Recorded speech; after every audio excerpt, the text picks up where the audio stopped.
things to kind of monitor your health: BMI, body mass index, um, your weight to height ratio. Then I talked a little bit about blood pressure, how that's a good indicator of a person's health. Um, Usually, you want to be about 120 over 80 is a pretty good number for blood pressure. Resting, of course. In my opinion, there's really only four things a person really has to put in, and their body can become very healthy. Like it's actually pretty easy, uh, and you're going to hear me talk about this a lot over the next several months. It always comes back to this, and I'll explain why. You know, with all the different things.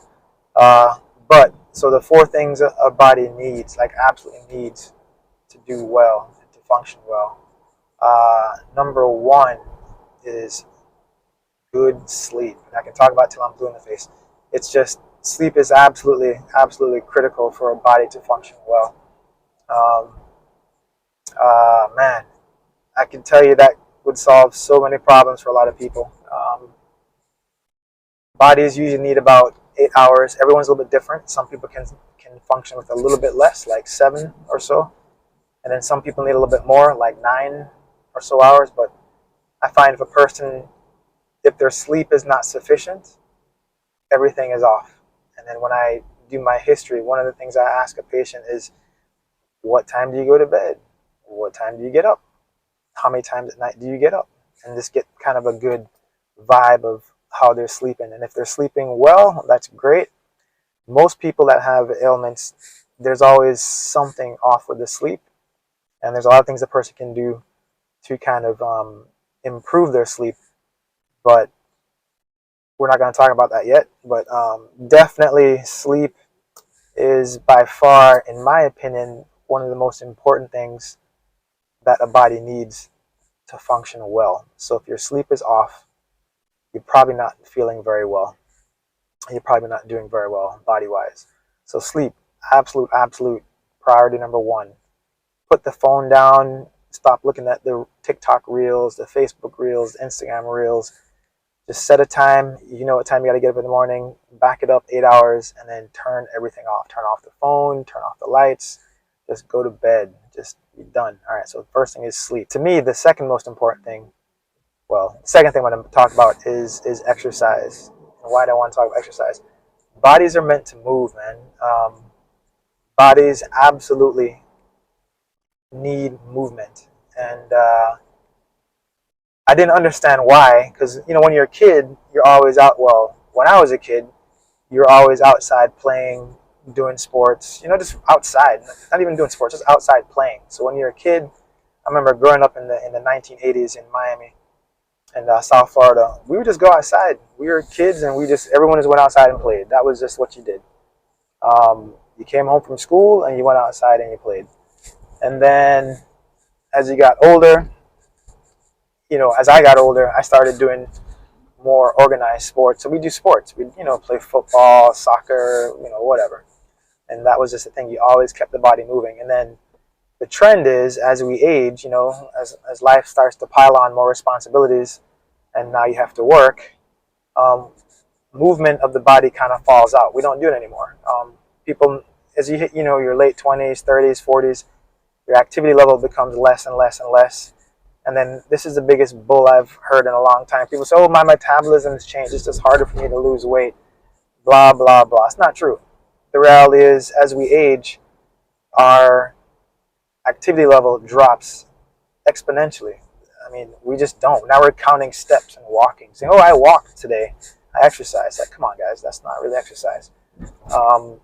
We don't move our bodies like we used to. But anyway, the point is, bodies absolutely need movement. That is just key.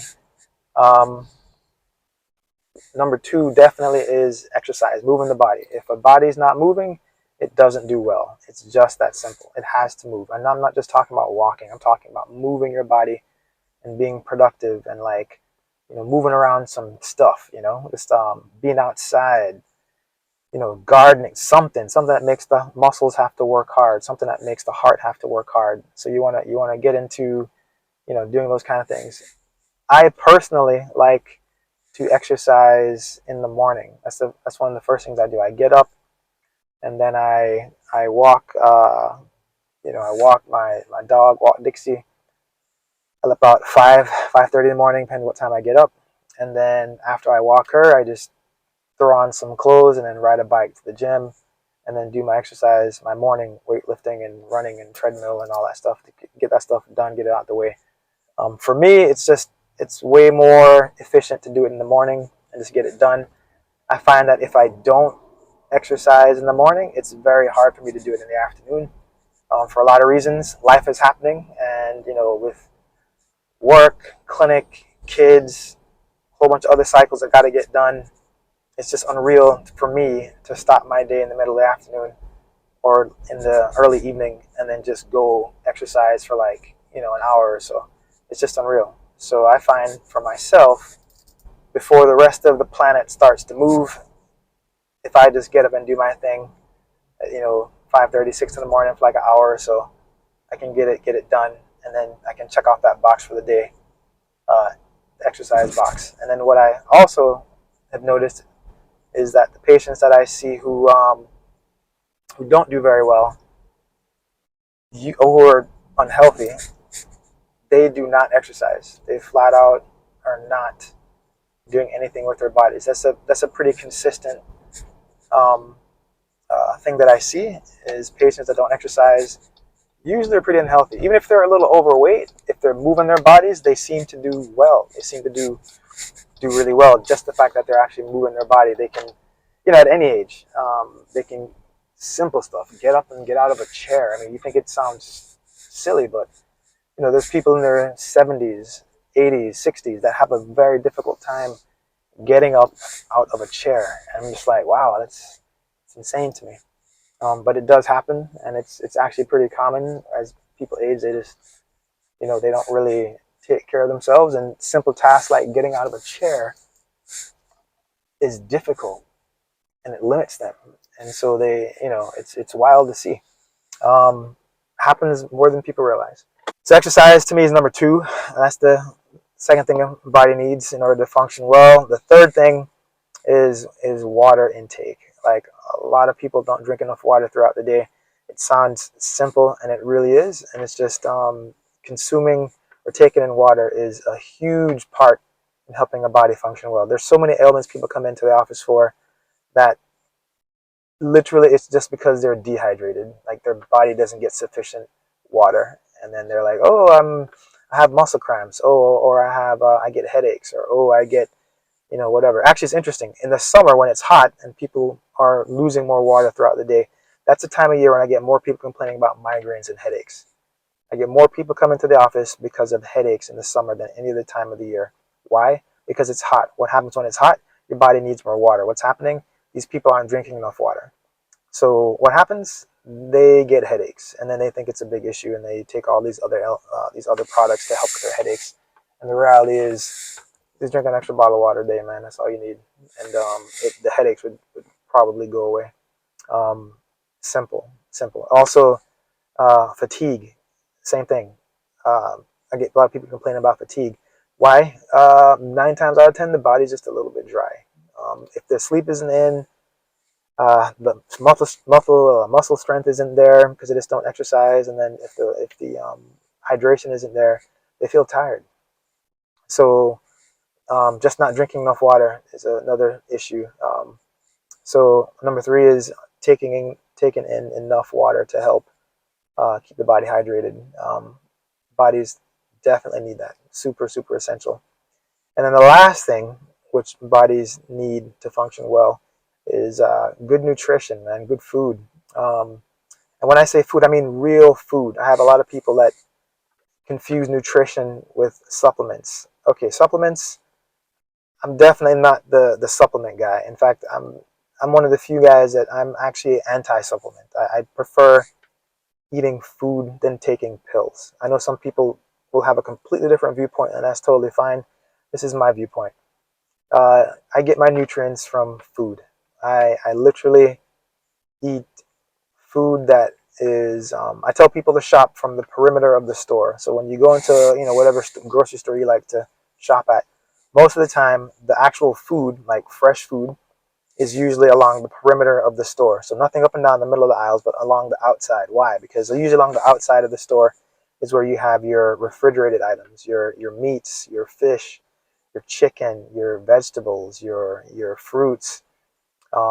Those things are, your milk, your dairy, your eggs, things like that. Those things are usually on the perimeters of the store, because those things typically require refrigeration. Why? Because they're actually real food.